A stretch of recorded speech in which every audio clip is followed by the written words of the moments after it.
la reine n'avait pas d'autre choix que de dépouiller Meghan Markle et le prince Harry de leurs titres honorifiques, a affirmé un commentateur royal dans un documentaire. Depuis qu'ils ont quitté la famille royale l'année dernière, le duc et la duchesse de Sussex se sont taillés une nouvelle vie aux États-Unis. Leur style de vie américain les a vus signer d'énormes contrats pour produire du contenu pour Netflix et Spotify. Le couple s'est installé l'année dernière dans le quartier étoilé de Montecito, en Californie, où ils ont emménagé dans un vaste manoir. Récemment, Meghan, 40 ans, et Harry, 37 ans, se sont également envolés pour la côte Est alors qu'ils se lançaient dans une tournée éclair de New York. Le voyage était leur première grande sortie publique depuis la naissance de leur fille Lilibet en juin de cette année. Cette semaine, Meghan a également montré ses racines américaines en écrivant au Congrès appelant à un congé payé pour les parents. Sa lettre rappelait des moments difficiles de sa propre enfance et parlait d'elle et de la parentalité de Harry avec Lilibet, qui est leur deuxième enfant après Archie, 2 ans. La lettre est le dernier exemple de la façon dont les Sussex ont continué à faire campagne sur diverses questions après s'être séparés de la famille royale. En février de cette année, Buckingham Palace a déclaré que Meghan et Harry seraient déchus de leurs titres honorifiques et de leur parrainage. Cela comprenait toutes les nominations militaires bien aimées de Harry, un coup dur pour un prince si passionné par les forces armées. Cette décision est intervenue après l'annonce dramatique du couple qu'il souhaitait prendre du recul en tant que membre de la famille royale l'année dernière.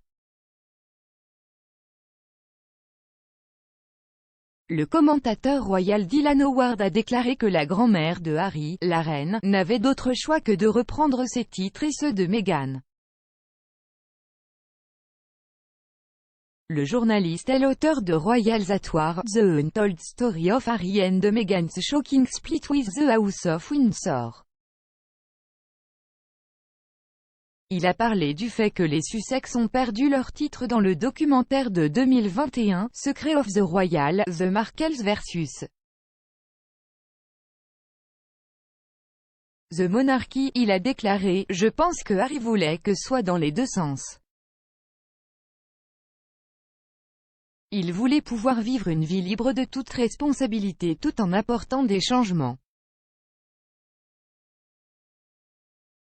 Et la réalité était que les Sussex d'un autre pays sont isolés de tout ce que signifie la famille royale. Et cela met la famille royale en péril. La reine n'a donc pas eu d'autre choix que de leur retirer les titres. Après un examen de 12 mois des positions de Harry et Meghan par le palais, la reine a confirmé en février de cette année que le couple ne reviendrait pas en tant que « membres actifs » du cabinet. Elle a également confirmé que les Sussex seraient déchus de leur parrainage des différentes organisations qu'ils représentent. Harry, qui a servi sur la ligne de front en Afghanistan, a été contraint de renoncer à son rôle de patron de plusieurs organisations militaires. Il a également dû abandonner ses fonctions de président du Queen's Commonwealth Trust, de patron de la Rugby Football Union et de la Rugby Football League, et de patron du London Marathon Charitable Trust. Meghan a dû abandonner ses parrainages du Royal National Theatre et de l'Association des universités du Commonwealth, ainsi que son rôle de vice-présidente du Queen's Commonwealth Trust. Le palais de Buckingham a déclaré que la reine avait déclaré « Il n'est pas possible de continuer avec les responsabilités et les devoirs qui accompagnent une vie de service public. Sa déclaration a déclaré que la famille royale était « attristée » par la décision de Meghan et Harry de partir, ajoutant que le duc et la duchesse restaient des membres très aimés de la famille. Le palais de Buckingham a déclaré en janvier de l'année dernière que Harry et Meghan avaient accepté de ne pas utiliser leur titre de HRH, Son Altesse Royale. La reine a déclaré qu'après de nombreux mois de conversations, un accord avait été conclu avec les Sussex au sujet de leur titre et qu'ils rembourseraient 2,4 millions de livres sterling d'argent des contribuables pour la rénovation de Frogmore Cottage. Le monarque a ajouté « Harry, Meghan et Archie seront toujours des membres très aimés de ma famille.